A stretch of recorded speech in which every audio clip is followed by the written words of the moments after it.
Bob Shylock or something. Bob Shylock, huh? Just made that up. I don't know. Hey, Scott, you want to go ahead and start us? Are we okay? Yeah, I started right in the middle of your rant. Hey, everybody, it's the podcast. It's going to get weird, and it's already gotten weird, which is usually how it works. You can find us if you want to sponsor the show or want to give us some money or do anything or get a hold of us. It's going to get weird 369@gmail.com.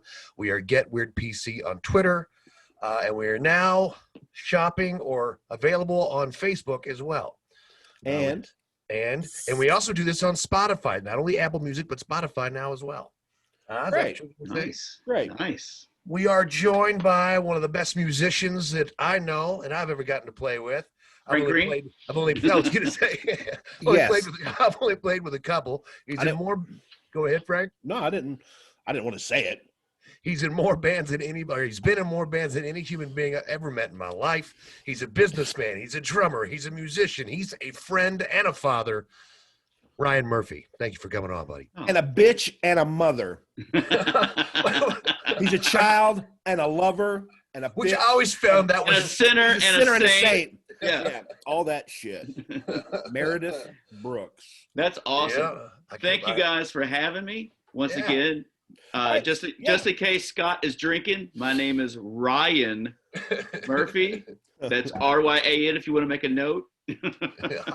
So let me give a little background here. Please do. I wasn't asking you. I was talking to the audience instead of saying talking to the audience. See, you're back in the hot seat now. Okay. I'm gonna go ahead and give a quick thumbnail sketch of where we are.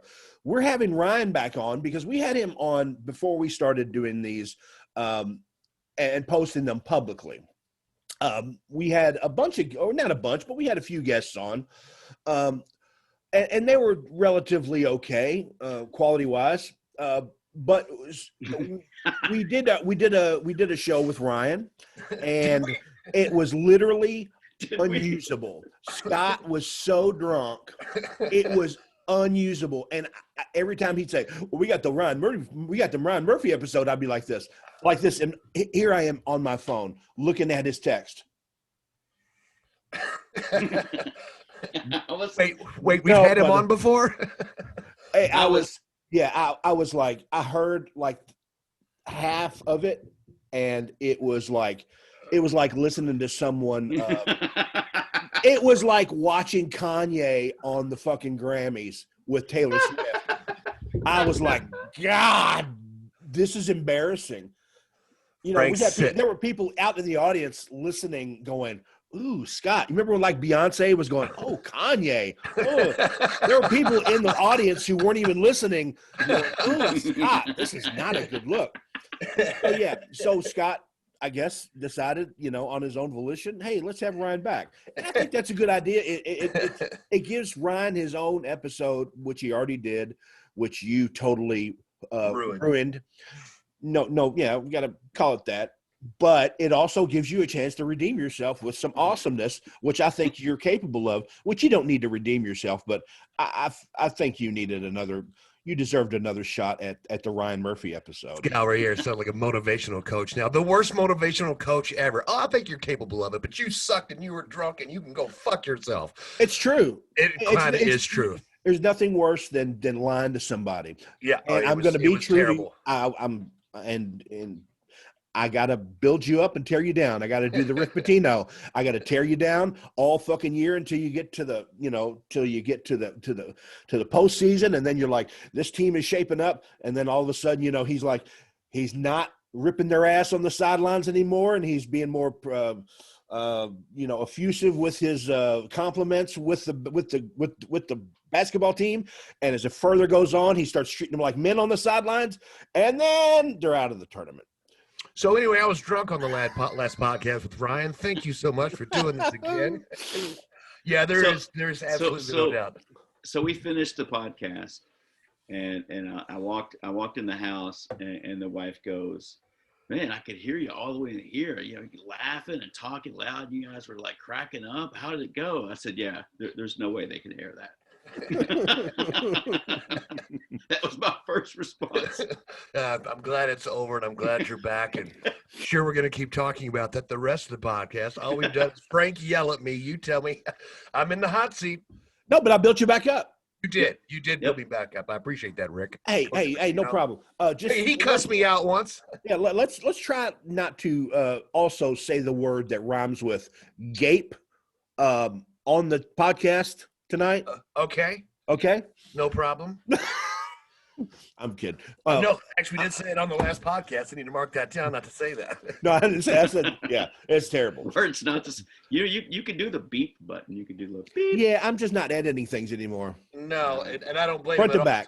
But yeah, here we go. In, out, discipline. Mistakes or not. Yeah, who gives a shit anyway? Yeah, tell him, Scott. Yeah, exactly. We do have 156 people overnight that signed up for the Facebook page. I'm kind of happy about that. I mean, that is cool. Awesome. One night.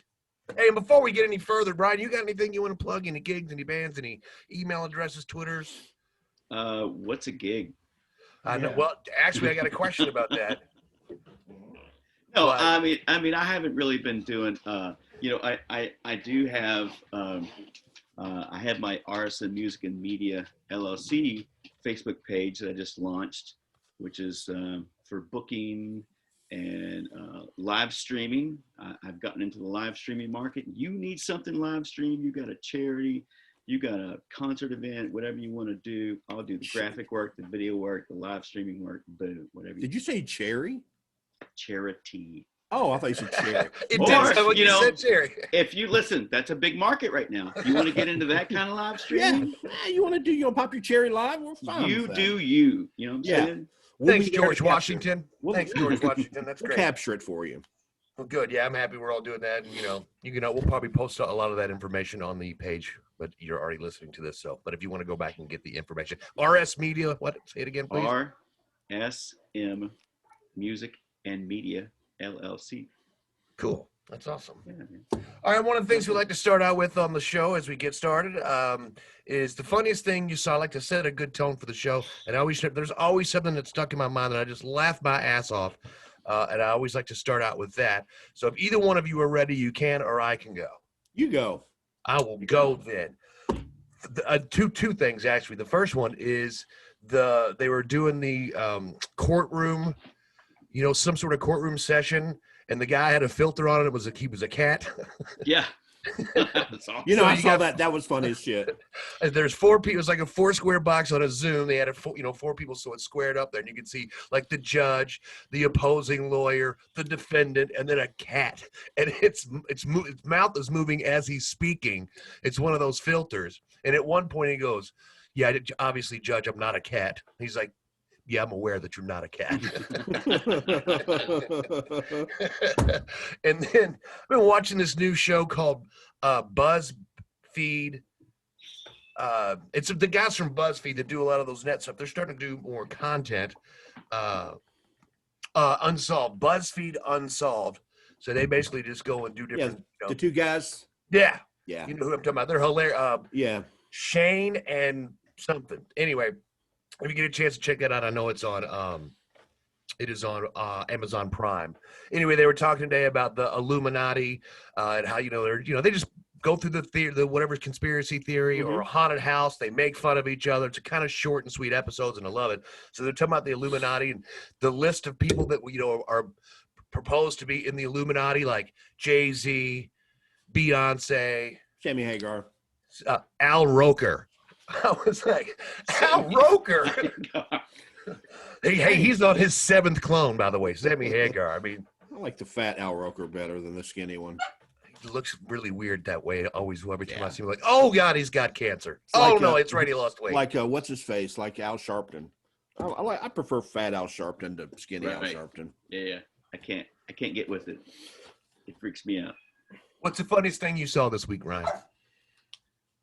So funny thing I saw this week, I try not to watch much television. If I do, it's something I've seen 1,000 times before, right? But so my wife introduced me to the YouTube thing, the Twins, the New Trend. You seen those 2 dudes? It's the first time they ever heard Phil Collins in the air tonight, or which Oh, is that's even a good jam. which is even yeah, that's cold. Yeah. Oh, Which is he busted out. which is even better. This past Saturday night, SNL did a whole skit on I this. saw it. And he's like, so you're trying to tell me you've never heard this song that's been a hit song for 30 years? And then they do like what was it? It was some weird song like they a sing the foxtrot. ABCs. Yeah, They sing the ABCs. Man, that's cold. I've never heard letters consecutive like that before. Man, you could probably spell something with that. That's great. Right. Every kid must hear this. I'm getting to the point where I can't even watch SNL anymore, but I can, for some reason, always watch the news. Oh yeah. Oh, and Colin Jost and Michael Che are just crushing it. And they do that thing at the end of like their Christmas gift to each other. Have you seen that episode where they write the other person a joke and make them say shit they're not allowed to say? Like Colin Jost will be extremely racist, and I'm sure it probably includes the N-word at some point. And then Colin Jost will do something for Michael Che. Oh, that kills me every time. So I can still watch that, but not really. I've tried, even when it's like a guest. The Dave Chappelle had a couple of good skits. Yeah, I'm excited to watch somebody I really like on it, but it's just not. I don't know. The funniest thing I saw I saw a replay of the Chappelle episode this recently. I think the most recent one, maybe I don't know. I think it's the most recent one where he where they're like in the skit with Uncle Ben and Aunt Jemima. And they're like, well, Aunt Jemima, we're gonna have to get rid of you, because political correctness or whatever. What I got to do with and he's like, you know what? And then Uncle Ben's there, and leave me out of this, woman. Right? And then they ended up both being discontinued. And then Dave Chappelle shows up, and Pete Davidson is dressed as Count Chocula. Yeah, and his teeth keep coming out. And Dave Chappelle breaks character, and he goes, look at him. Because he's talking about his lips. He goes, look at this chocolatey. He goes, look at those chocolatey lips. And he looks at the camera and he goes, look at Pete Davidson's lips, America. And Pete Davidson's teeth come out. And he's laughing. Yeah, because he breaks out. And he's talking in like a voice with like an octave below it. It's fucking hilarious. Man, when he breaks character and looks right into the camera and says, look at Pete Davidson's lips. I mean, I could watch it 100 times, but I saw that this week. Kenan Thompson, I mean, he's the savior of that show. He's been on there for longer than any other cast member, and I don't care what he does, I start laughing. I mean, Maya Rudolph was in that sketch. She was like, I'm just sweet old Aunt Jemima. Yeah. What did I do wrong? He's like, well, if I got to go, Uncle Ben's got to go. And he goes, don't bring me in this woman. I got a family to feed. The best thing is he plays the same character in every sketch. Same look on his face, too. And how he reacts. He's Kenan Thompson in every sketch. It's like what's his face? It's like Tracy Morgan. He's Tracy Morgan in every. Even Black Jeopardy, it's still Tracy. It's just the way he bobs his head and his shoulders move and his arms get stiff. I love it. I love it to death. Something I had to do this week. I went to which Frank and I have actually gone to some of these before, looking for vinyl and other, it's fun stuff. And we like to go to a peddler's mall or whatever you want to call it. The indoor yard sale kind of deals where people have their booze. I found a walker from my father-in-law who fell off a scaffold a couple weeks ago, and he's going to need a second one. Yeah, I know. And it was $20, and I actually got it for $7.50. I mean, that's a walker's not cheap. Yeah, I was really happy for it. Gave it to him for his birthday. I'm a cheap ass. I think insurance costs charges about $900 for one of those fucking things. Yeah, and it would take you a week to get it during a pandemic, and he needs this thing. I mean, he's already got one, but he needs. I know, but what I'm saying is, when the doctor orders it, it costs $900. If you go to Walgreens, it's $30. Yeah, yeah, but for some reason, the insurance company has to pay 10 times that amount. Right, it's weird. So anyway, I was there, and you see some pretty odd stuff in a peddler's mall, and I started making a list of besides people. Yeah, they're pretty weird there too. I saw a bunch of Amish people there. Like they were filling up a van full of stuff. I was like, aren't you all supposed to be dropping stuff off? They're probably giving it to their poor crack house Amish people. I don't know what that is, but I started to come up with a list of things you just should not buy at a peddler's mall. Okay. First off, hats. I'm Yeah. never buying a used hat. I wouldn't even wear someone else's hat if the sun was beaming in my eyes. I agree. Now, having said that, Unique Thrift on Preston Highway has used underwear. That is on my list as well. I'm going to go ahead and mark that off. I mean, and not just regular, not just like pretty underwear, like white underwear. Tidy You know, whities, tidy without, whities. without skid marks. Right. Used socks. Hey, these are still good. Used socks. Ooh. Yeah, but I mean, hang on a second. But in some countries, that would be a luxury. That would be like, Yes. wow, look at this is incredible. Like in some countries, people would come here and walk into Peddler's Mall and go, this is incredible. Have you guys ever been to those places off of like 60, like Highway 64, like way out there in Shelbyville, like the big Peddler's Malls there? Mm-hmm. But there's the one going out towards Shepherdsville down 65. Yep. But you walk in that thing and it's like cheap shit that's all new in boxes. Yep. It's like, oh, we want it to look like a flea market, but it's just new stuff that no one wants. There's one I just discovered. It's called the Peddler's Mall, and there's actually two of them. There's Peddler's Mall. There's like 3 here in town. 131 in Clarksville, behind like the Planet Fitness. I know 2 band members, people that are the kind of attached to where Bailey's used to be attached to. Yeah. And the Rallies. I know you know when I put a bar next to it. And then the old Kmart behind kind of like the Mr. Gaddy's and such over in that area. There's a Peddler's Mall there. And there's they're basically across the street from each other. Yeah. Mr. Gaddy's. God, I still love Mr. Gaddy's sausage pizza, and I'd go in there and play a damn video game. Man, I found this incredibly. I mean, they have everything. It's the biggest peddler mall I've ever seen in my life. It's called Amazon. You should really check this thing out. Oh, wow. Amazon.com. It's amazing. You just get anything you want, and if you get if you get free TV, if you pay for the TV, they give you free shipping. Yeah. Yeah. It's only $99 a year to go to that store. Every time I would always have someplace to go, like a funeral or something. I'm like, I don't want to wear dress pants or whatever. I don't have any dress pants or, I need some new shoes. Go to Unique Thrift or something like that, which is a giant peddler store, basically. Oh, yeah. Except it's for profit. And there's everything in there. One of the other things I thought I didn't never want shoes. You had just said that. Good I don't quality. want to put. Now, if they're in a shoe and still in the box and the paper's inside, you can tell they've never been worn. That's one thing. But to see used shoes and boots, I don't know. I don't want to put my feet where somebody else's feet. Yeah. I bought a pair of Johnson and Murphy shoes, which are kind of nice. Yeah. I don't know. They used to have a store in the mall. Did they? Oh, yeah. They was a big national chain. And they'd probably been worn once. They had some scuffs on them, and it wasn't much, and they were like $12. That's a good deal. Well, we're not here to talk about shoe deals. You know. Another thing you shouldn't buy at a pet. You're not. No, I'm definitely not. An urn. Yeah. A casket. What happened to Grandma? Let's go to the Peddler's Mall and get Grandma a casket.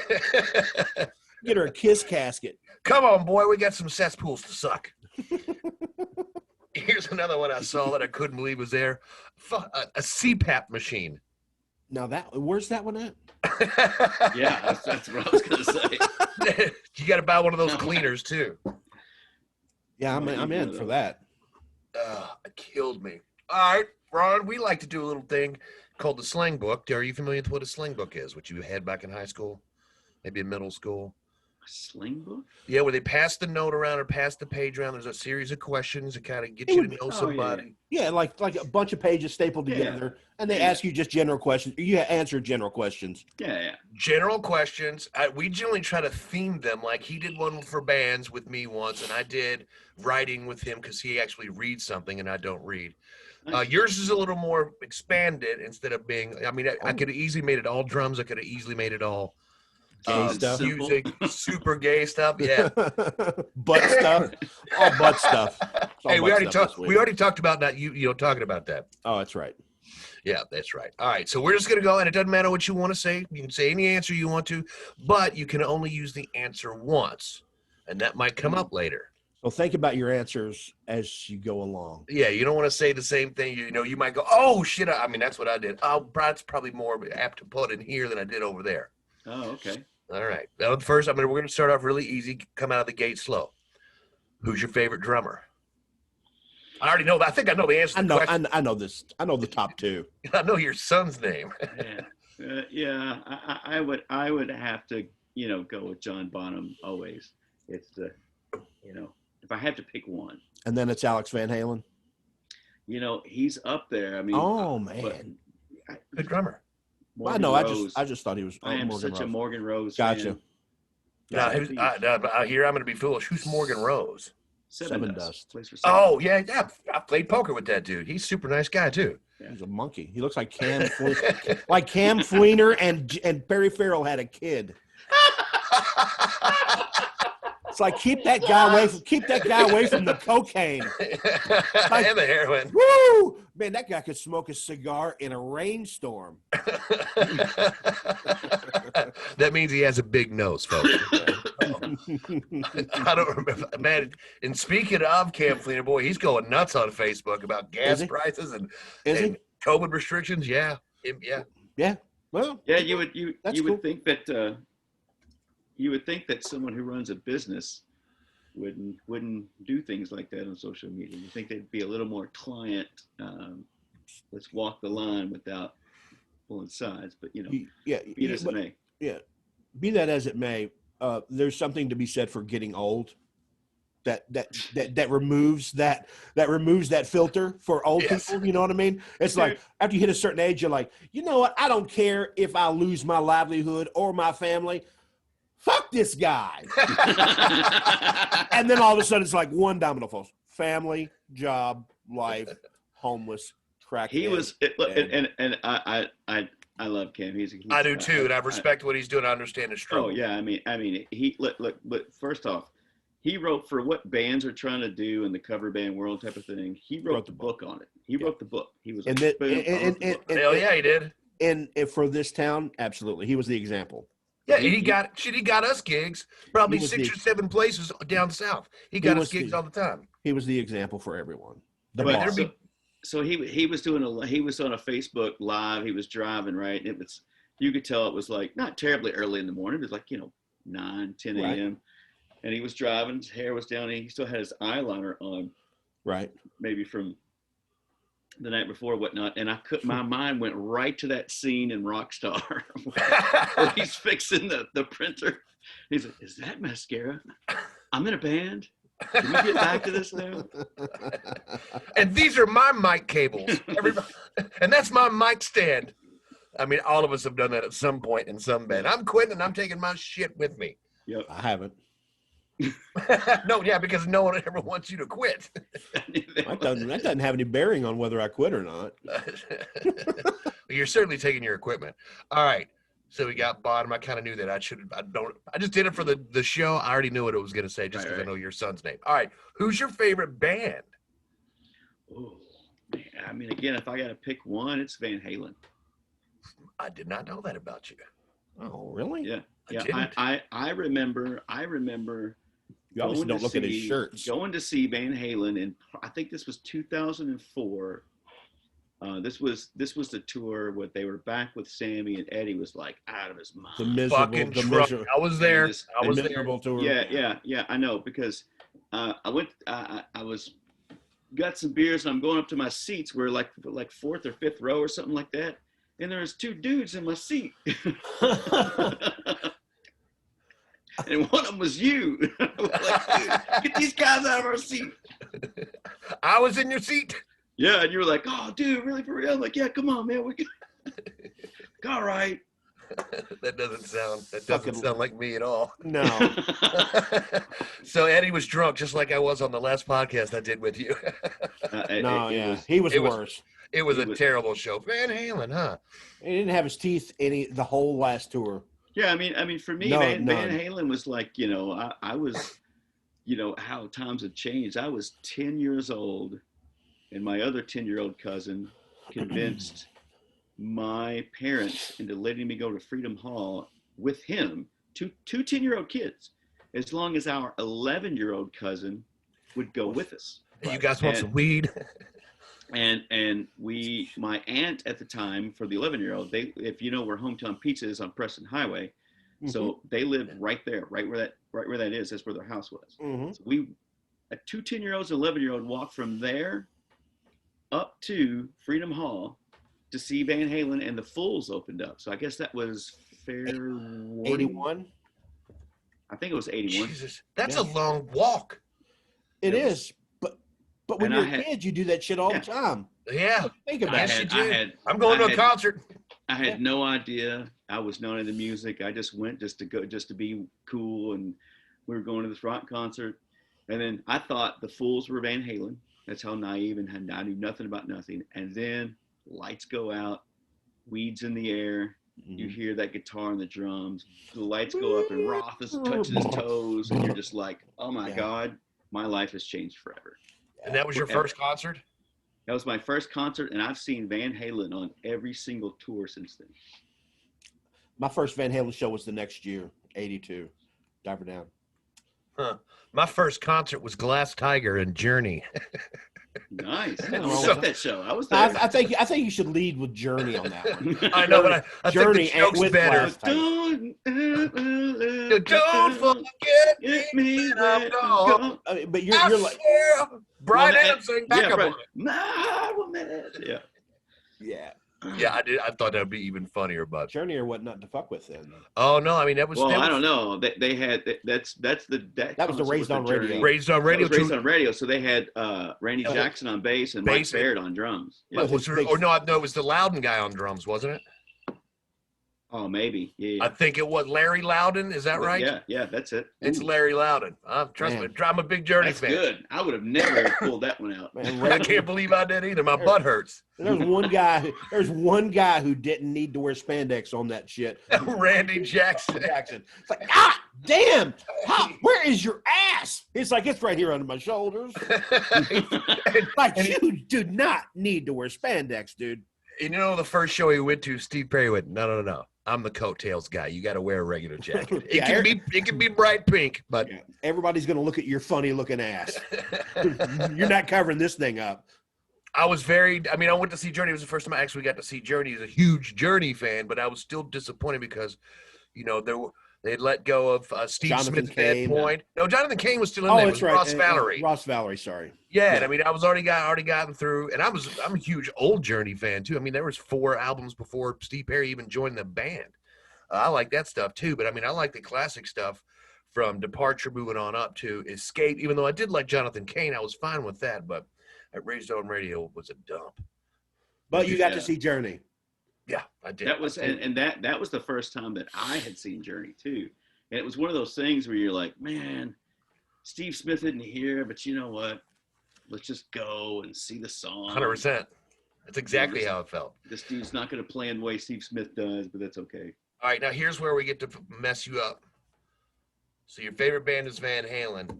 If you could only have one album to listen to on a desert island forever, what band would it be? And you can say the album, but obviously it cannot be Van Halen. All right, so if I had one record to listen to, I'm going to go with the Black Crowes live at the Greek when they did all the Led Zeppelin songs. And that was Mark Ford and Jimmy Page, correct? No, that was Audley Freed. God, he's a badass guitar player too. Yeah, I'm a Mark Ford Jimmy guy. Page was there. He's not bad either. He's kind of good. He's wrote a few songs, played a few shows. Hey, you want to know why Jimmy Page stopped playing with the Black Crowes? I know. They probably tried to fight him. No, Jimmy Page wanted to join the Black Crowes. Yep. He wanted to be a member of the Black Crowes. He didn't want to be the Black Crowes and Jimmy Page. He wanted to be a member of the Black Crowes, not featuring Jimmy Page. And produce their next record. And he said to Rich Robinson, hey, what do you say? What do you say we get together and kick around some songs, some song ideas, and write some music? Rich is, nah. Why? I do that. I do that myself. He didn't want to write songs and music with Jimmy Page, so he said no. And Jimmy was like, hey, and he just no fanfare, just went back to being Jimmy Page. Chris Robinson gets most of the guff because he is a little more volatile, explosive, and loud, and he's very obvious with his feelings and when he's angry. but Rich Robinson's a dick. Oh, I've heard absolutely. this more than once. I met Oh, Rich yeah. once, and he was an absolute. He just one of those people who just he's got somewhere better to be, and he was just like I was like standing there while he was standing there, and I mean it was just like, hey, what's up? Exactly. But it was just it was there was no interaction. It was like he was yeah, it's like he had his people fucking switch turned off. Did you read the Steve Gorman book? I still haven't. Oh my God. I didn't want to pay $30 for it, you know. It's worth it. Is it on audiobook? I did the Audible. Okay, that's what I'm going to get then. Oh my God! And what's even better is he reads it to you. Yeah. So and he's like, I mean, that dude, he's just a good storyteller. Yeah. So man, the stories he has of that band and the reasons why he left. Like, so he was done. It was his birthday. He's done. He was like, you know what? Fuck this. They had gone and done a one-off with Jimmy Page just to do a couple of songs live at some benefit thing, done, one-off type of thing. He says, he's like, here I am, I'm hanging out with my wife. It's my birthday. This band is not worth the trouble it brings to my life. I'm done. He calls their manager and says, his manager's like, hey, Steve, happy birthday. Hey, man, dude, I think I'm done, man. I'm going to quit. And the manager laughs and goes, yeah. Turns out your buddy Jimmy Page just called and he wants to join you guys and do a tour. Like you guys get together and play Led Zeppelin songs and do a tour. So why don't you call me back in about 10 minutes? Click. And Gorman's going. I'm sitting there going, fuck. And he told his wife, and his wife was like, yeah, you can't quit this. Like this is, you get to be John Bonham for a tour. Yeah. And you know, some of the greatest things ever about Steve Gorman, like he got a drum kit like a year and a half before he recorded. He had been playing less than 2 years when they made the first record. When they made that first record, he was like 24 when he started to play the drums or something, or 22. Yeah, just like his friend was like, "Hey, you want to move down to Atlanta, be in a band?" Yep, sounds like a good time. And he had money in his pocket to buy a drum kit, and he was out watching bands every night. He was like, "I knew what to do," and the fact that he couldn't overplay was one of the reasons why he had such a great groove. And out of all the people that have mimicked John Bonham over the years, when you listen to that live at the Greek record, Steve Gorman just has it. He has the Bonham thing without mimicking John Bonham. Without mimicking, exactly. He didn't play every lick exactly the way it was supposed to be. He just Steve Gorman that groove and just. Yeah. I think both of those drummers have a way of just somehow sitting back in the beat, kind of like Ringo Starr. You're on the back of the beat. It's not necessarily a shuffle, but you know what I mean? You got this, you're just back and but you're like, you're holding everybody up and you got, you know what I mean? And I'm holding my hands up. You can't see what I'm doing on film, but you're like holding everybody up. So there's that little bit of struggle, but you're doing it on purpose to make sure everybody stays right where they're at. It's badass. And he's a super nice guy. He does a radio show. I think it is in Atlanta. It's their Fox station down there. And I've heard him on a few podcasts. And I think he told the story that you just did about he just got his drum set. He's one of my favorites. And Southern Harmony and Companion, Southern Harmony and the Musical Companion. Southern Harmony and Musical Companion. There's no the. Or there is. I'm sorry. There's no A in Jason Isbell. Hey, Jason Isabel. So actually, it's Isbell. So he. We'll finish on this. So he tells a great story about napping with Jimmy Page. So Steve Gorman's thing, was just like, hey man, before gigs he would nap. He had it down to a science, to power nap. He just could like go into a corner. Boom, power nap for an hour. Just, that was his thing. He didn't do drugs. He just power napped. So they were getting to know Jimmy Page, whatnot. They're doing the first couple of shows. Page walks backstage and Steve Gorman is like nodded out on the couch. And Page says, "Is your drummer a junkie? Is that what's up?" And he was like, no.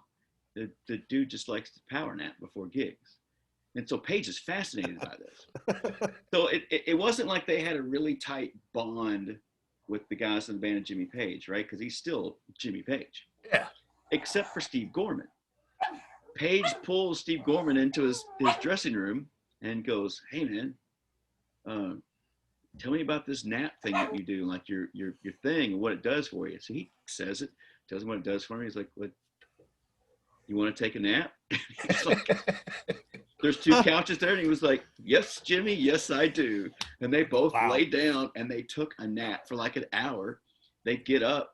He comes walking out of Jimmy Page's dressing room as Chris Robinson and some other guys in the band walk by, and they're like, "What the fuck?" And he was like, "I just took a nap with Jimmy Page." And that was a thing that they continuously did.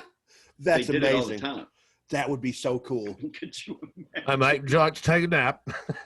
Come on in. Because he's not going into the dressing room and talking to Jimmy Page about like stuff and blah, blah, blah. There's a time for that. Just 2 dudes in a band that are just 2 dudes just like, "Hey man, let's just rest up for the gig tonight." All right, I've man, napped cool. in front of damn near everyone in every band I've been in. I mean, it's a cool way to,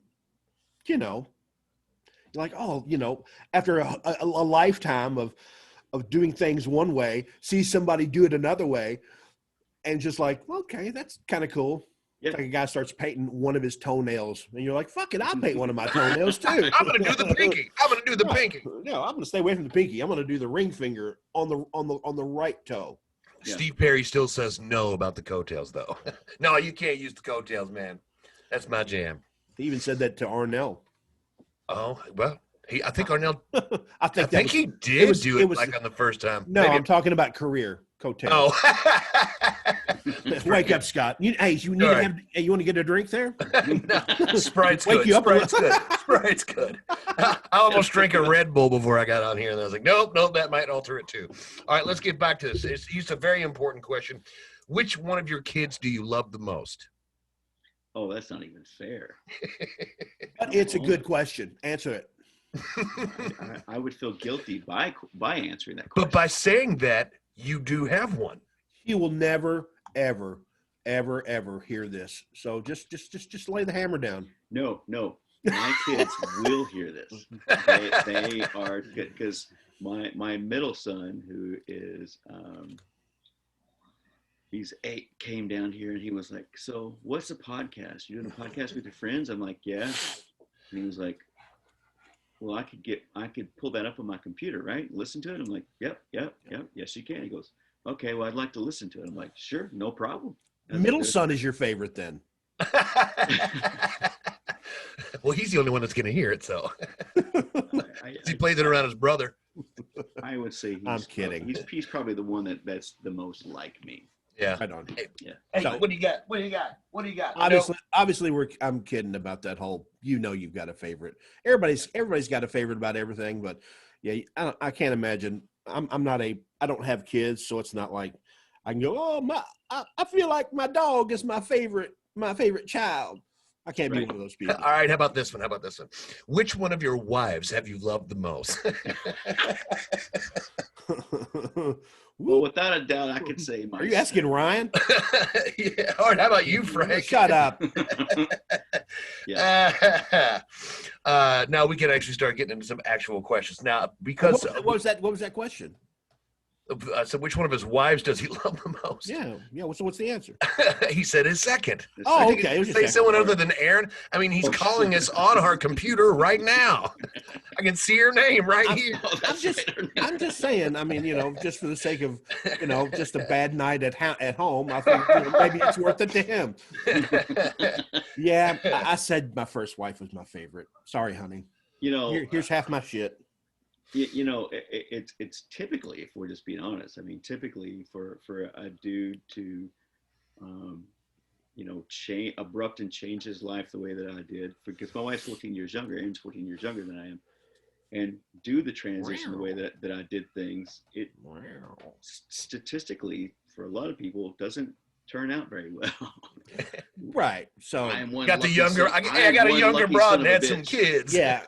I am a lucky bastard because it's turned out amazing, and I couldn't be more blessed to be raising kids with her. So Right on. it's That's a pretty great. perfect I mean, answer. Perfect and, answer. having what? kids can be beautiful and it can be tough, but if you're raising with somebody that's on the same page and is pretty kick ass and motivated and Right. all those other wonderful, beautiful things. And Doesn't smoke meth.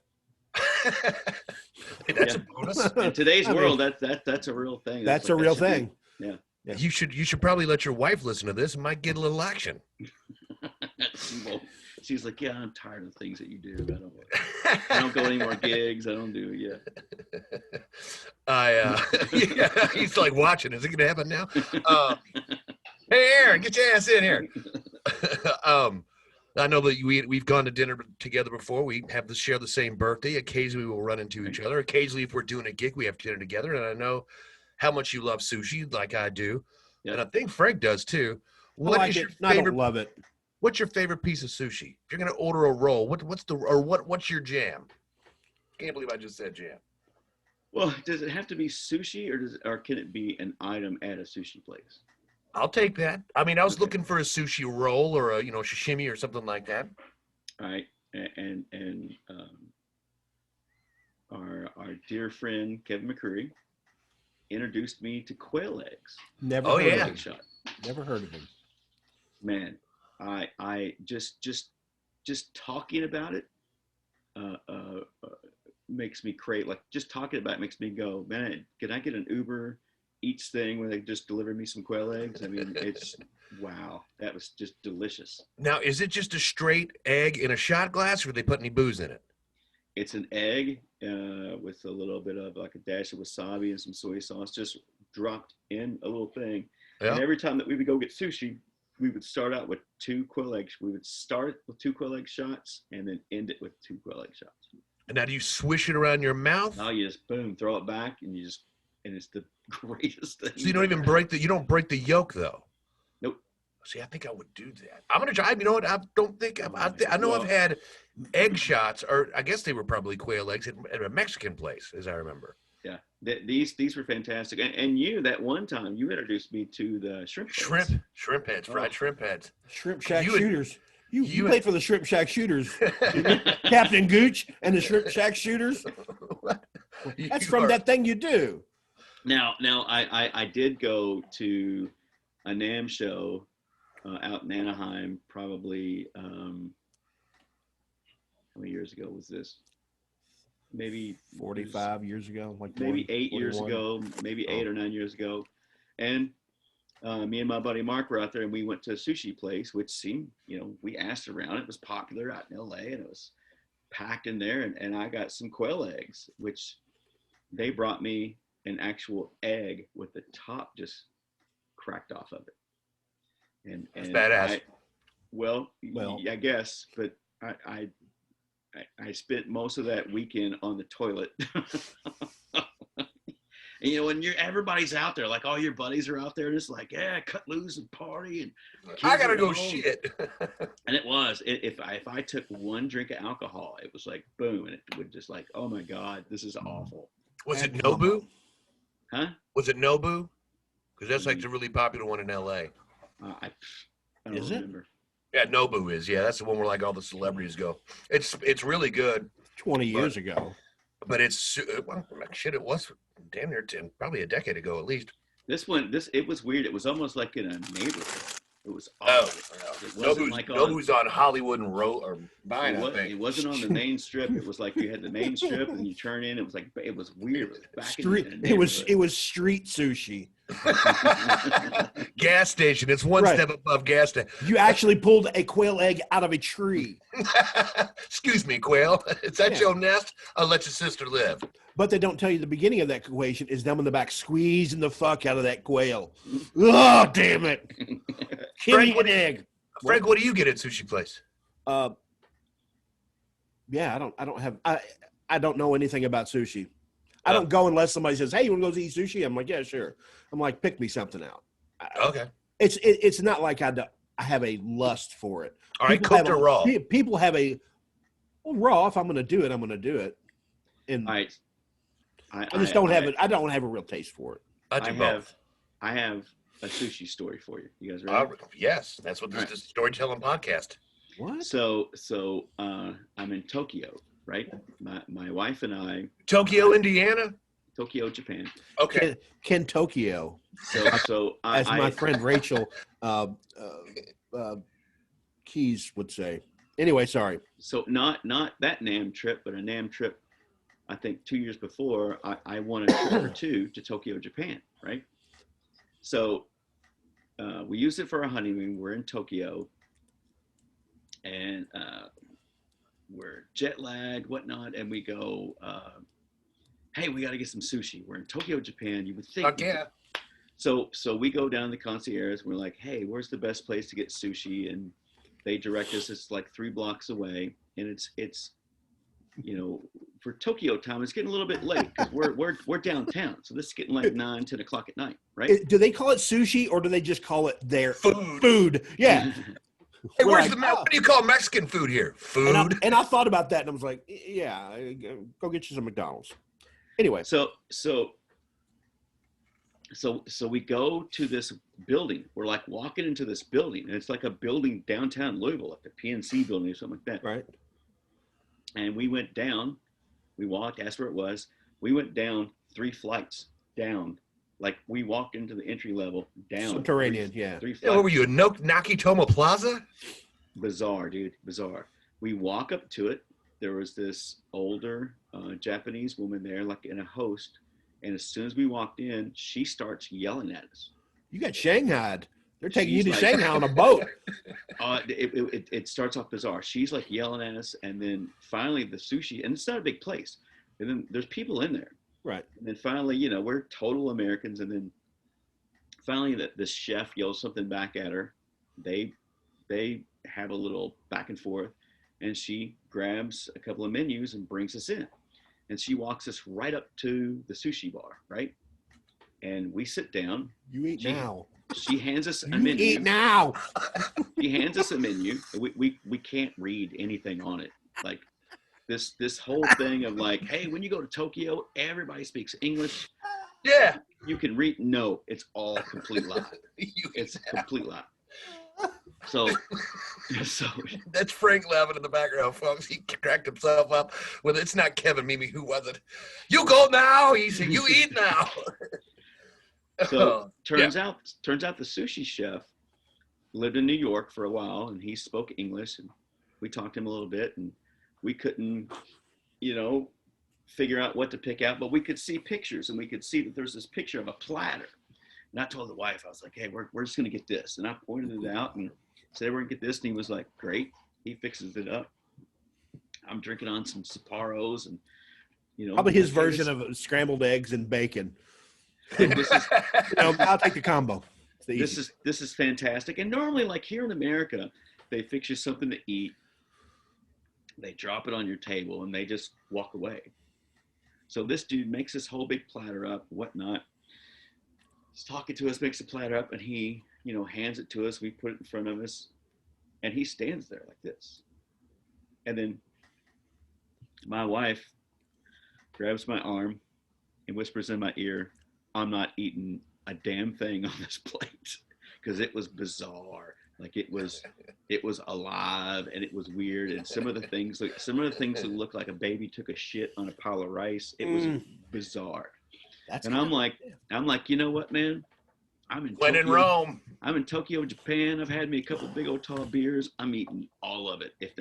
I'm here for the ride, baby. Right. And it was delicious. All right. Now, we get up, pay our bill. As soon as we exit out, the whole place cracks up. I don't know why they're laughing at us. Maybe we're just dumb Americans. I don't know what it is. So, okay. So remember, we're 3 flights down. Right. Everything was made with ketchup. We are in Tokyo. We are in the business district of Tokyo. We are going up 3 flights. We cannot figure out where the hell we are. We're like, have we gone up 3 flights? I don't know. And there's a door right there, and we can tell that it's an exit door. Mm-hmm. It's right there in the stairwell. Like, let's just do it. Boom, we hit this door. We walk through it. It's nighttime outside. The door closes. And when it does, we're standing there outside. The door's closed, and we're in this patio courtyard area, right? Mm-hmm. And there's 50, 60 homeless people, and they're all laying down like all in rows through the whole thing, and we're just like, And you just locked yourself in with them. we just locked in with them. We're like, holy shit, what the fuck? And I'm like, follow me, and we just stepped over them, with just like, sorry, excuse me, which I'm sure they had no idea what that meant. These dumbass Americans are walking over us, but no one said anything. No one even moved. Wow. Nothing. It I was. thought you were Godzilla. Godzilla. Most bizarre David, thing ever. you should have. When you stepped over him, you should have gone. No. That's just one of many bizarre things that happened in Tokyo.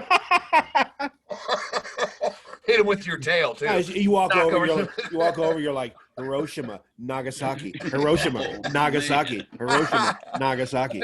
Remember Guadalcanal, bitch? Hey, no, that's yeah. Finish it. So did you ever So what find out happened? everybody laughed at you? Did you like go into course like some the private kitchen of like an Office, yeah. like an employee kitchen? That's what I was thinking too. For people making iPhones or something, and they're like, we got tourists in the commissary. Stupid asses think this is a sushi place. Maybe that's what that woman was yelling out. Get the fuck out of here! Do you work? You don't even have your badge on. These idiots think it's an open, restaurant. Yeah, that's hilarious. Did you pay That's for it? Well, I guess you paid for it. Yeah. We paid our bill and did our thing, and I mean, as soon as we walked out, they were just like cracking up. It was bizarre. That's what you could go through your head for. I bet you did go through your head for the whole night or weeks thinking about that, didn't you?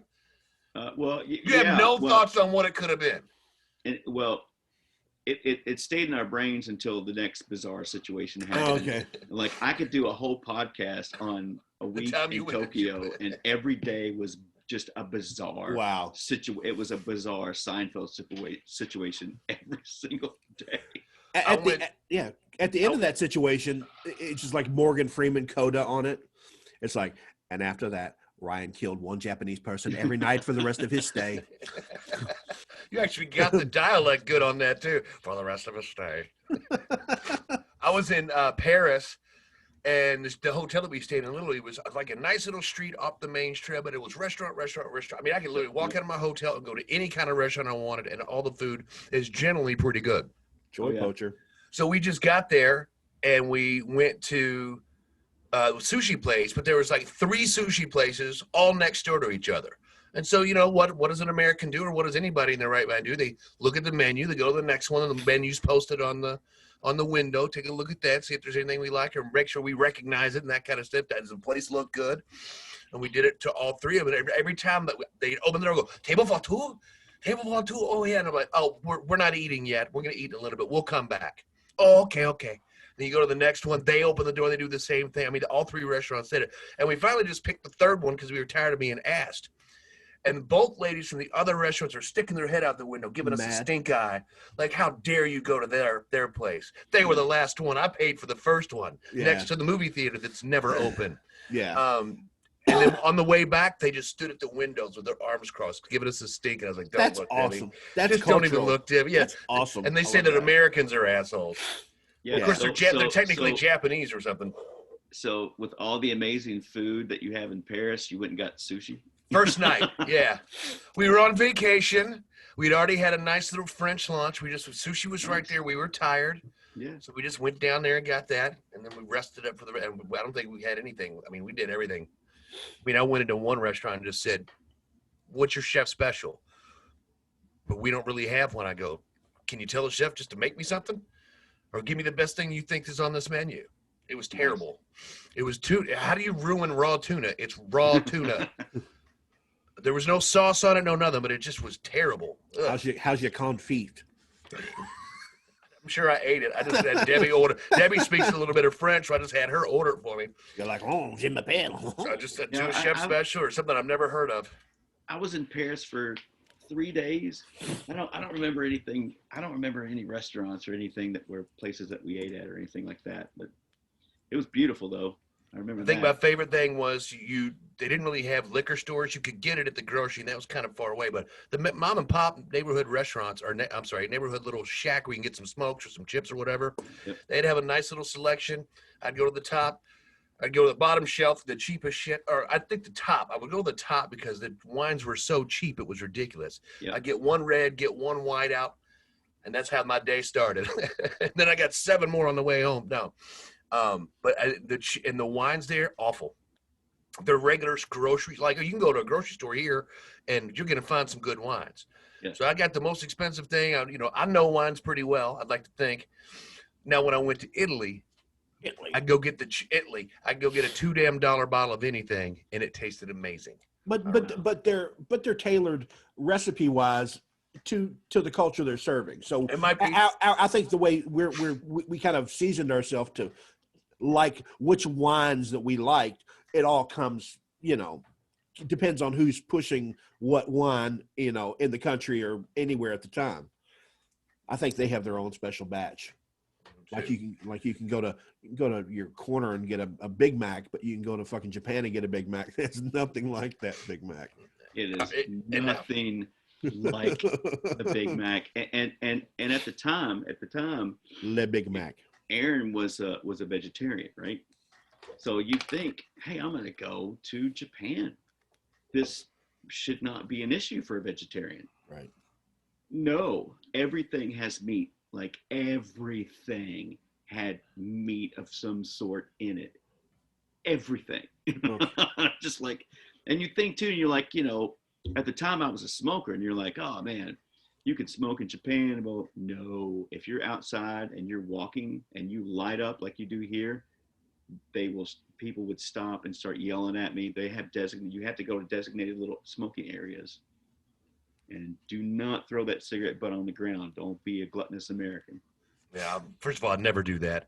And yeah, I mean, the place is so small and it's already got so many cars. They got to do something about the outside cigarette smoke. The place would look like 1942 jazz hall. All right, so we got your quail eggs as your favorite meal, Sushi. Or favorite what you get at a sushi place is what you actually did it as. It's raw, so I guess that would be. That's fine. I have no problem. So I'm letting you have that. What's the one dish, if you can only have one dish the rest of your life and eat it every day, breakfast, lunch, and dinner?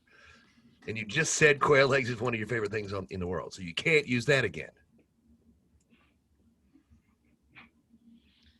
Man. The most dangerous game? If I could have...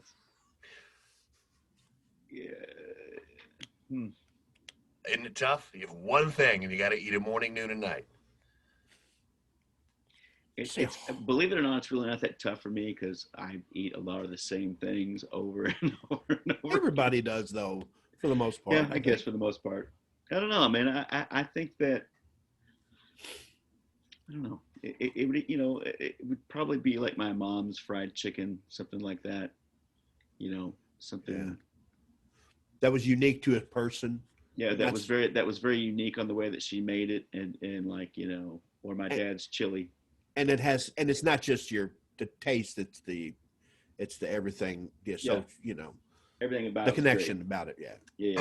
I don't know what you guys are talking about. My mom used on like Didn't have that shit. Go cook your own, boy. on Super Bowl Sunday, my mom she had these two big cake, like they were like that deep, and they were just two, I don't know, like you put cookies on, and she would make pizza in those like cookie pans to where it's like long, like 18 inches long and 12 inches wide or whatever. But she'd make the homemade dough, and she'd make the dough and blah.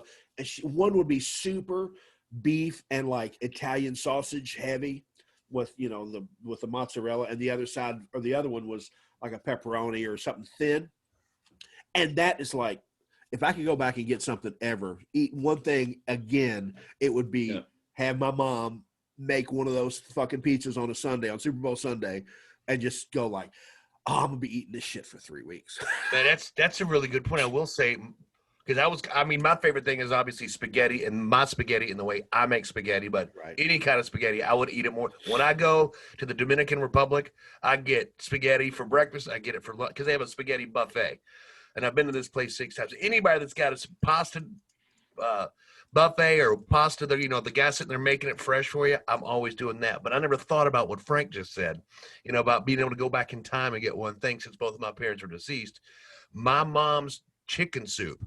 And my dad could make it too. Homemade chicken noodle soup from the Dudek family. I know where they got the recipe. I would go back and eat that in a heartbeat. That's something I do miss from childhood. I didn't even think about, something like that. That's awesome. I had I had to ask my sister how to make my mom and my dad's chili, and she told me how. So it's kind of cool now. Anyway, my sister doesn't cook either. so since it's a storytelling podcast, yeah, I don't think he would mind at all. And this relates to pasta, right, or spaghetti. So we're playing a wedding. Wax Factory is playing a wedding, and we had meals in the contract of everything. So I never really specify as far as what it is, because most weddings they have pretty much the same thing over and over again.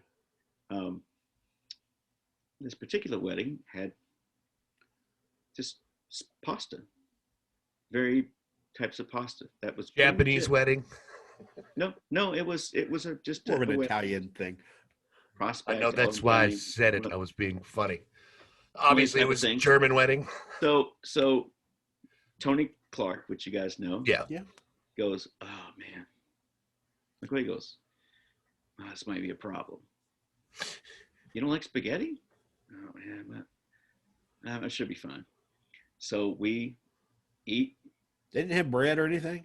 Everybody, they had some bread, yeah. I mean, some salad. Shut up, Tony. Fucking play the guitar.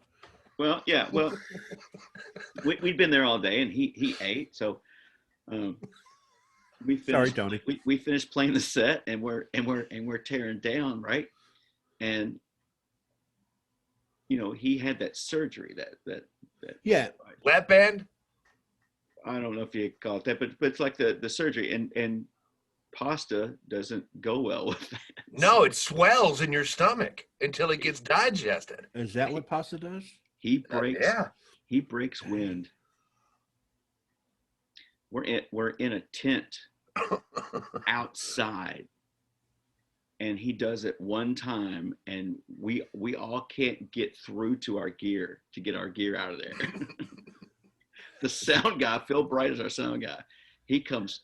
He did it. Tony does it when Phil's in the trailer, when him and Frank Campbell are putting some stuff in the trailer. Yeah, the total immersion. So when they walk out, they just a haze. They come walking out of the trailer. They come walking out of the trailer and go into the tent, and it's like they can't see. Right. It's like it's pea soup. You get fucking pink eye from fucking just walking through it. Frank's the fart master, man. He has stunk us off stages, out of vans, out of hotel rooms. It was just like, all right, note to self, no pasta on the contract for dinner. No pasta. Anything but pasta. There was one time, I think my friend Scott McKenzie saw this. There was we go to a club, like in Phoenix Hill, had the real wide, saloon. And you'd see a fart start over by the Moose, the Moose, and then you'd see it drift slowly across. You'd see people succumbing to the fart in the course of 2 minutes, and by the end it just kind of dissipates. But it just mows people down. I love that shit. I just love I love crop dust. Then you get on stage, and no one knows it was you, but you get to stand there and watch everybody in the crowd. I can throw my farts. He can definitely throw his farts. Do you guys remember a dude named Sean Hansborough? He was of course guy. Yeah, lived with Sean Kennedy. Buttafuoco, exactly. So the Fookster. So me and Kevin Manning, the Fookster, we would go out all the time back in the day, right? And Buttafuoco, not only did he get me on this once, not only did he do it to me twice, he got me a total of 3 times my dumb ass fell for this. Fooled me once. Twice. He would 3 times he would play it, dude. He played it perfectly. He would start the night off just kind of being like, where you got some buddies together, you're going out, and he would be just kind of bummed out. Now, man, you okay? I don't want to talk about it. go out through the night. We're hanging out. We'd be at some club. It'd be packed. He'd like, hey, was he okay? Man, what's wrong with him? To finally, hours later, he would go, hey, man, you got a second? I need somebody to talk to. Yeah, man. And he would walk you to the other side of the club through the people. And then he would smash those fucking stink bomb things. Yeah, I remember. And then he would push you and go, dude, what's wrong with you? Why would you do that here? And walk off. And you're standing in the long con. Ryan, oh, dude.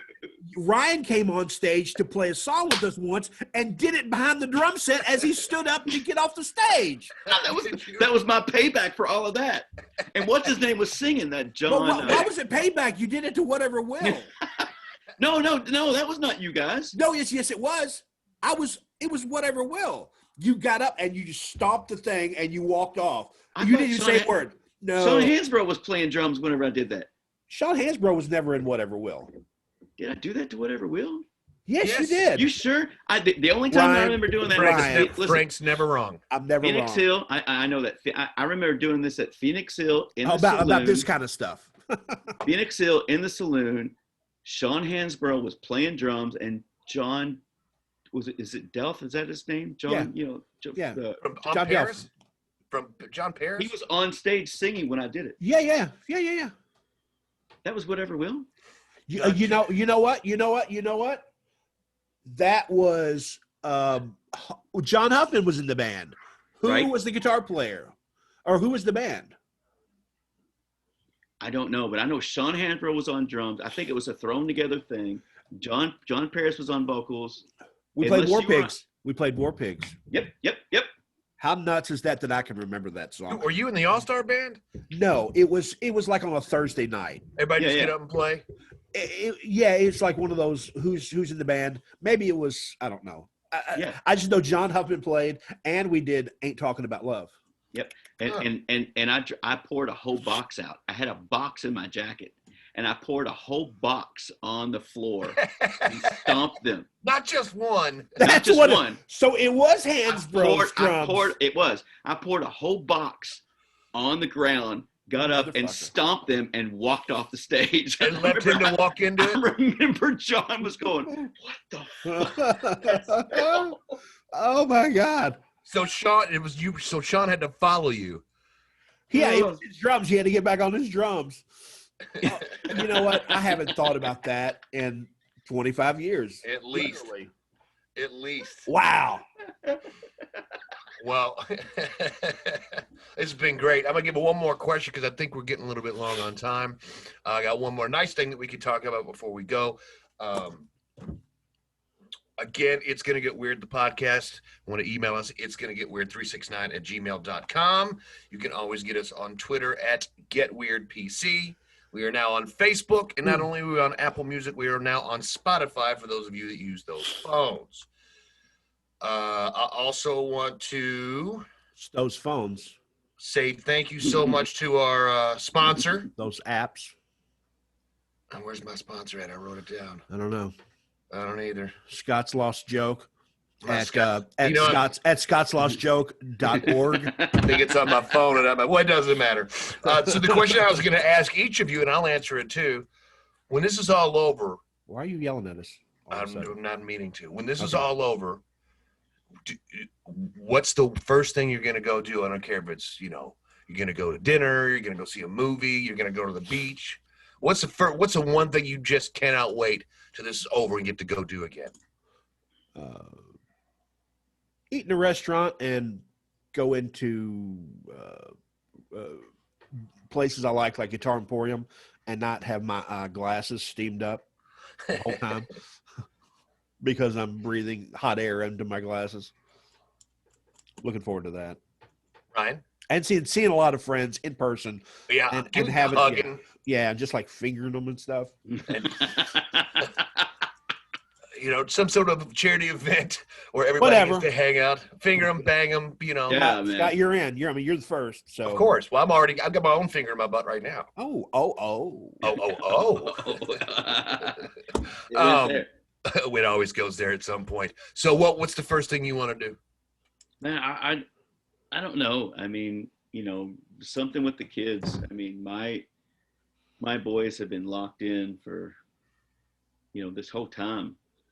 It's, so taking them somewhere to do something, anything that, as soon as this is over, it's gonna be like, well, I don't care what you guys want to do, we're going. Yeah. Just go, whatever you want to do. I mean, it's been, they've been super cool during this whole thing, and when we do go out with them, they wear their masks. Oddly enough, they can wear their mask, but It's weird. adults in a fucking bar with a band playing on stage doesn't have a fucking common sense to wear a mask. But some of us would like to get back to work. Yeah, and it shows.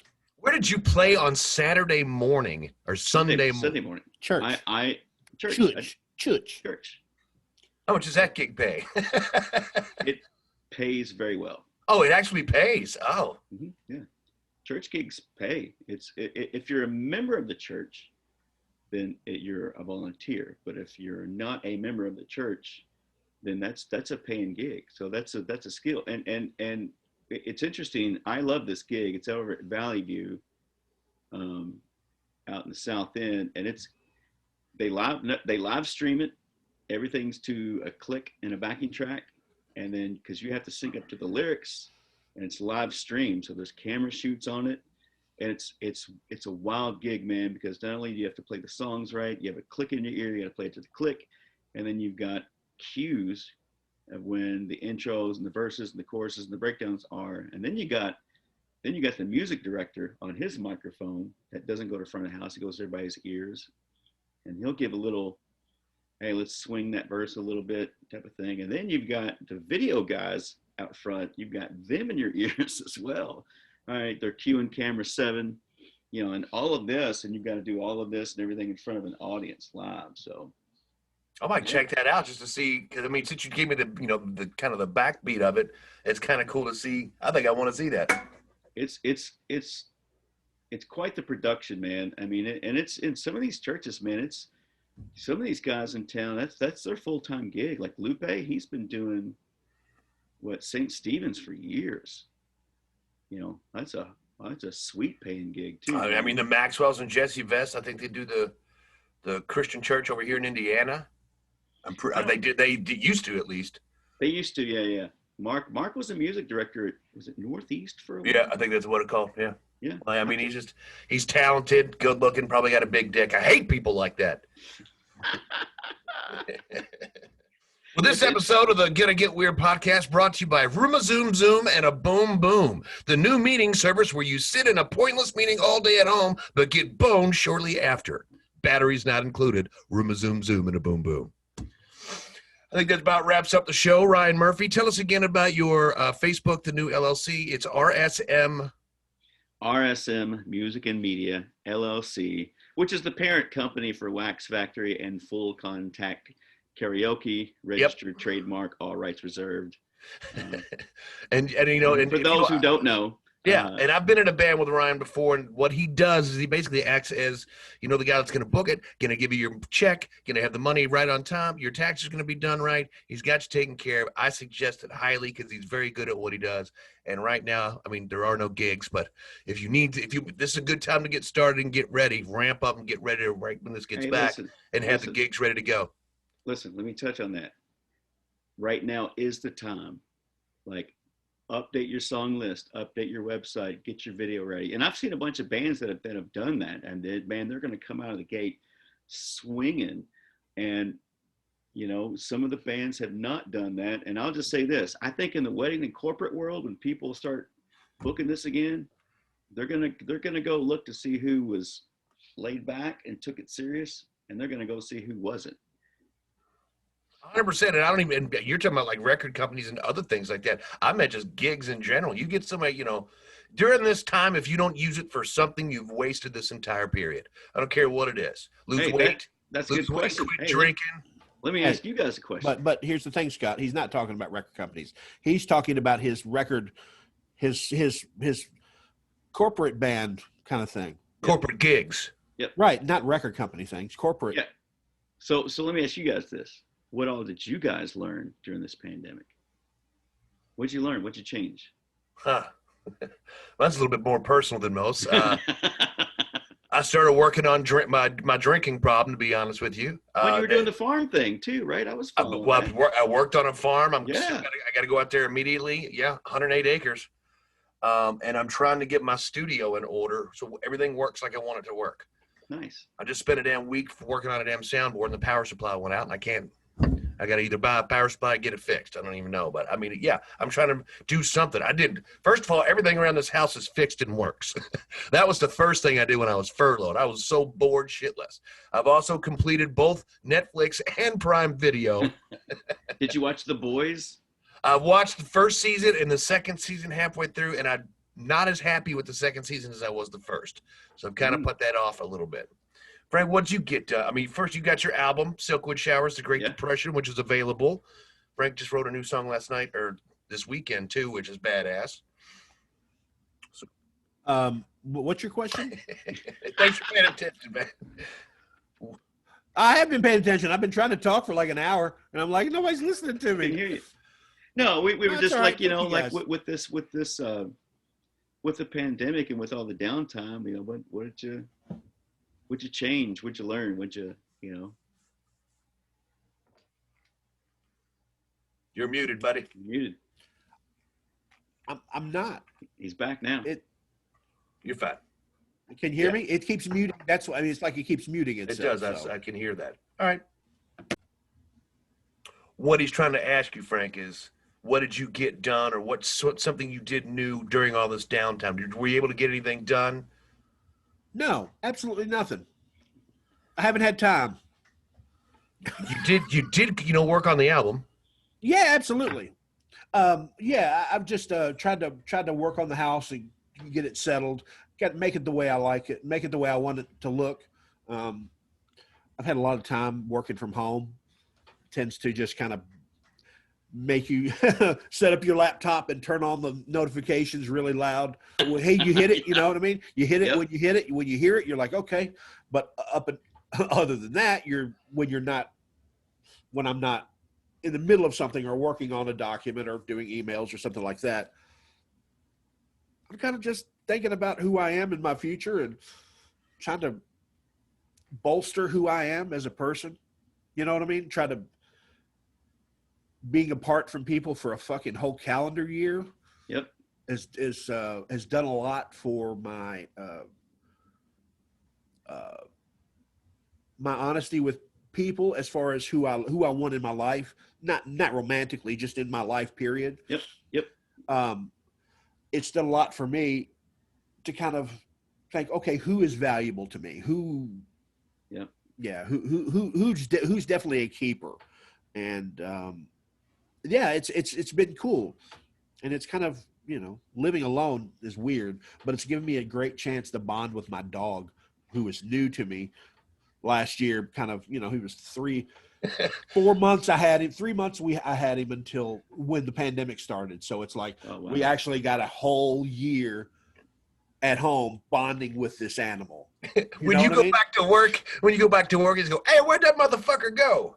And why do I got this stale food here from this morning? Yeah. Fuck that kid. Yeah, He's a dog. Yeah.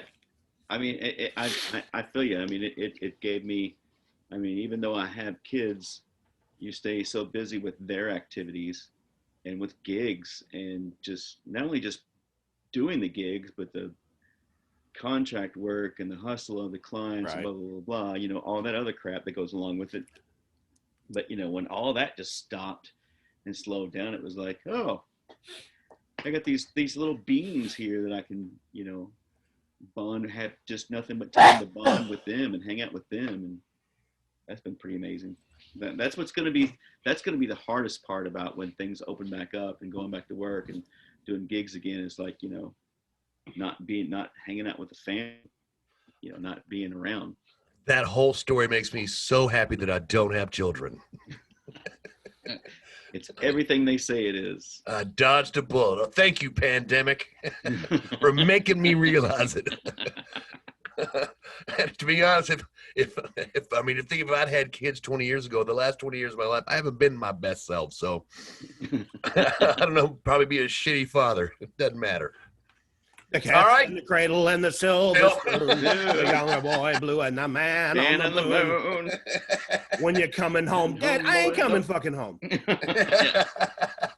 Harlem Nights, everybody. All right. It's going to get weird, the podcast. Ryan Murphy, thank you so much for joining us. Get him on Facebook in his new service. Frank, Silkwood Showers, The Great Depression. Thanks again. I'm Scott Clark. We'll talk to you soon. Yeah. Do you guys record this and like put it on YouTube? It's still recording. What do you think? What's up with you? We don't record it and put it on YouTube. I mean, we can. This- We can. You should. That'd be awesome. But Frank doesn't like. I mean, neither one of them. I mean, this way we. I mean, it's. I guess you get a little bit more global, but you can't hear you, buddy. You're cutting out again, Frank. Fuck this podcast.